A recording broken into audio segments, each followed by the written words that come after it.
Hello friends and welcome back to my YouTube channel maths made creative with Pujita. आज हम percentage का topic start करेंगे। अगर आप लोग किसी भी कॉम्पिटिटिव एग्जाम की तैयारी कर रहे हो तो इस टॉपिक में से आपको जरूर पेपर में क्वेश्चंस मिलते ही हैं और ये टॉपिक बहुत ही इम्पोर्टेंट टॉपिक काउंट किया जाता है। Now first of all will understand what exactly is percentage. Percentage is a part of every 100, मतलब 100 में से कोई भी एक पार्ट जब हम उठाते हैं that is percent. For example अगर मैं आपको बताऊं 40% का मतलब होगा कि 100 में से 40th पार्ट। फाइन। अब इसमें सबसे पहले हम लोग क्या सीखेंगे कि अगर हमारे पास एक फ्रैक्शन गिवन है, फॉर एग्जाम्पल 3/4, इसको हम परसेंटेज में कैसे कन्वर्ट करेंगे। फ्रैक्शन को परसेंटेज में करने के लिए हम इसको 100 से मल्टीप्लाई कर देंगे तो हमारे पास आंसर आ जाएगा 75%। क्लियर। अब अगर हमें कोई परसेंटेज गिवन है, फॉर एग्जाम्पल मैं यहाँ पे सेम परसेंटेज लेती हूँ। अगर हमारे पास 75% है और हमें इसकी फ्रैक्शन निकालनी है तो हम इसको 100 से डिवाइड कर देंगे। तो जब हम इसको 100 से डिवाइड करेंगे हमारे पास इसको सिंप्लीफाई करके आंसर आ जाएगा 3/4। तो ये सबसे बेसिक चीज है। अगर हमें क्वेश्चन में ऐसा कुछ दिया हो कि हमें किसी चीज का 50%, 60% निकालना है तो हम ये वाला फॉर्मूला लगा सकते हैं कि 60% किसी भी चीज का कैसे निकलेगा 60/100। और अगर हमें फ्रैक्शन गिवन हो तो उसको हम 100 से मल्टीप्लाई करके परसेंटेज निकाल सकते हैं।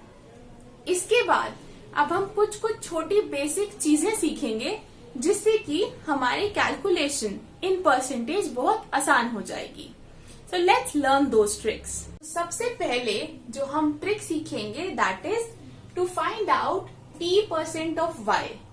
इसका मतलब है कि हमें y कोई भी एक नंबर गिवन है और हमें उसकी कुछ परसेंट की वैल्यू निकालनी है।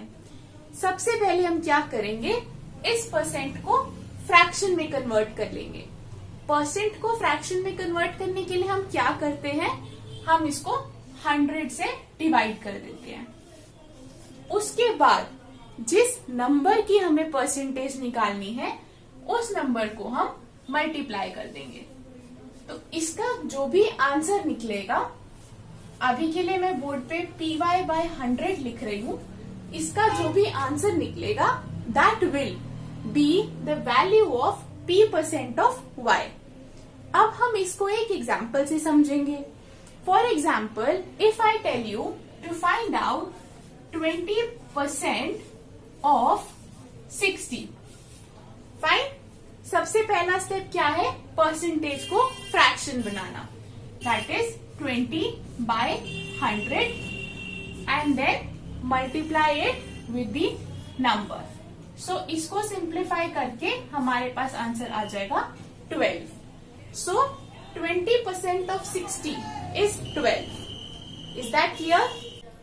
ऑल्सो इसमें हम एक और चीज का ध्यान रखेंगे कि जब हम p% ऑफ y निकालते हैं इसका मतलब ये भी होता है कि this value is equal to y% of t, मतलब कि इसका रिवर्स। और ये चीज सबसे ज्यादा हमारे पास 50 वाले नंबर में काम आती है। I will give you an example. अगर मैं आपको यहाँ पे बोलूं कि आपको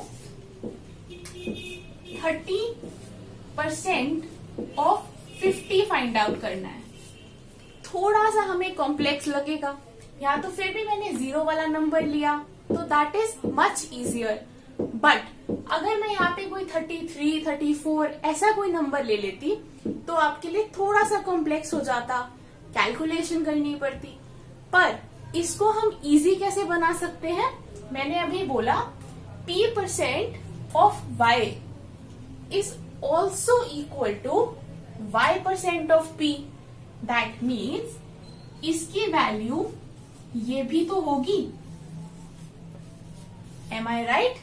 और 50% ऑफ 30 निकालना इज सो इजी। इसको बिल्कुल हाफ कर दो, 50% is half, so that means the answer is 15। इससे क्या होगा, हमारा कैलकुलेशन का टाइम बचेगा और क्वेश्चन बहुत इजीली सॉल्व हो जाएगा। So always remember that T% of Y is equal to Y% of P।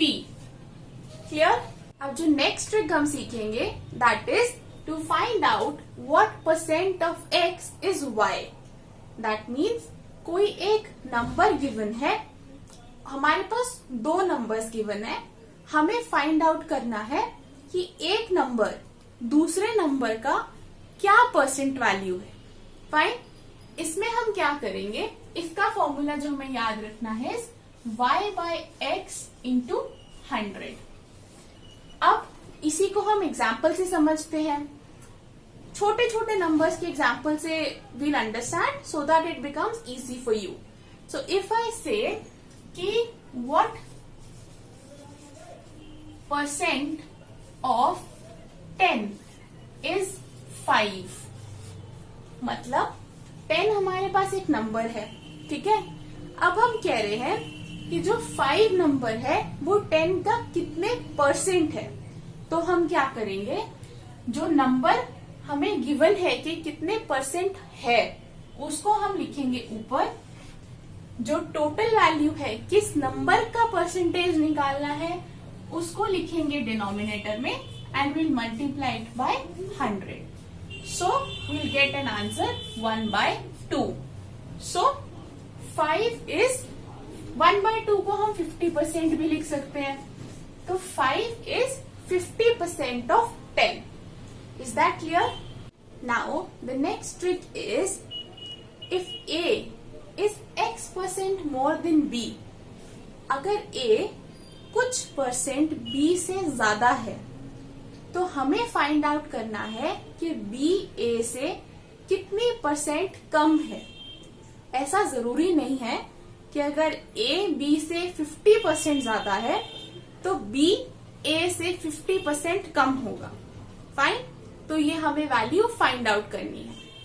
दूसरा केस है, अगर A कुछ परसेंट B से कम है तो B उससे कितनी परसेंट ज्यादा है। सेम केस है कि अगर A मान लो B से 50% कम है तो ये जरूरी नहीं है कि B A से 50% ज्यादा होगा। Now let's find out how. इसका फॉर्मूला है कि जो B की वैल्यू होगी वो होगी 100x upon 100 plus x%। Fine, अब मैं इस x को लेती हूँ 50। फॉर एग्जाम्पल A जो है वो B से 50% ज्यादा है या 50% कम है, दोनों में फॉर्मूला सेम लगेगा। अगर मैं x की वैल्यू लेती हूँ 50 तो मेरे पास आंसर देखो क्या आएगा, 100 plus 50। Fine, now this is 5000 upon 150 and when you simplify you get 33.33%. You can check it. So you will get 33.33%. Fine, तो हर केस में ऐसा जरूरी नहीं होता कि अगर एक नंबर कुछ परसेंट दूसरे नंबर से ज्यादा है तो दूसरा नंबर उतने ही परसेंट फर्स्ट वाले नंबर से कम होगा। Clear? Now we learn the next trick of percentage. ये क्वेश्चन आपने बहुत कॉमनली देखा होगा हर पेपर में कि आपसे ये पूछा जाता है कि अगर कोई भी एक commodity, sugar, rice, pulses, wheat, किसी एक कमोडिटी का अगर प्राइस कुछ परसेंटेज बढ़ गया है तो हमें उसकी कंजम्पशन को कितना कम कर देना चाहिए ताकि जो हमारा एक्सपेंडिचर है, हमारा खर्चा है, वो इंक्रीज नहीं हो। So in that case, let's see how we will find out. I have written the question here कि अगर price of a commodity increases by P%, then reduction in consumption so that the expenditure is not increased is how we will find out? We'll take this percentage P upon 100 plus P into 100.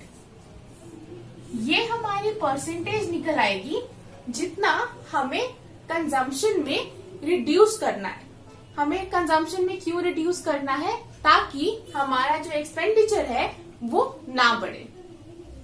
On the other hand, अगर ये question दूसरे तरीके से दिया होता कि जो price है कमोडिटी का वो इंक्रीज की जगह डिक्रीज हो गया है, ठीक है,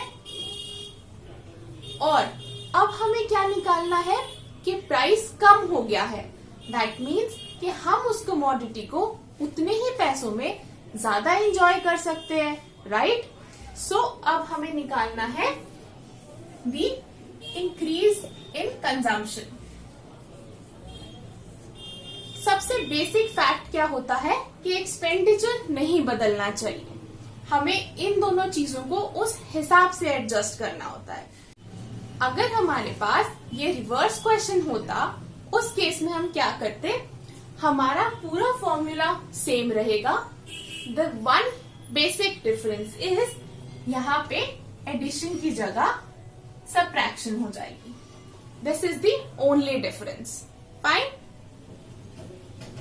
Now after learning all the tricks, the one thing that is left and is important is percentage ratio equivalence. इसका क्या मतलब है कि कई बार हमें क्वेश्चंस में एक छोटा सा क्वेश्चन पूछ लिया जाता है, जैसे 1/5 of something, 20, 30, 40, any numerical value, इसकी वैल्यू क्या है. Although हम उसको सॉल्व करके निकालते हैं 1/5 into the numerical value and we get the answer. But इसका actually मतलब क्या है? For example, if I say 1/3 of something, that is equivalent to 33.33%. मतलब जब हमसे 1/3 किसी चीज का पूछा जाता है, that refers to 33.33% of that number. हमें ये वैल्यूज इसलिए याद रख लेनी चाहिए कि इससे हमारी कैलकुलेशन थोड़ी सी क्विक हो जाती है, कि हमें जल्दी से ये पता होता है कि हमें उसकी क्या परसेंटेज वैल्यू ढूंढनी. कई बार पेपर में हो सकता है आपको किसी चीज का 20%, 30% और टिप्स याद हो, तो आपको कैलकुलेट करके निकालना नहीं पड़ेगा. Is that clear? So 1/4 of 100 is 25%. 1/5 of 100 is 20%. Now what is 1/6 of 100? It is 16.66. 1/7 of 100? It is 14.28. Now what is 1/8 of 100? It is 12.5. 1/9 of 100 is 11.11%. 1/10 is 10%. 1/11 is 9.09%. 1/12 is 8.33%. Now what is 1/13? It is 7.69%. What is 1/14? It is 7.14%. What is 1/15? It is 6.66%. What is 1/16? It is 6.25%. ये सारी values आपको memorise करनी पड़ेंगी ताकि आपकी calculation थोड़ी सी quick हो जाए.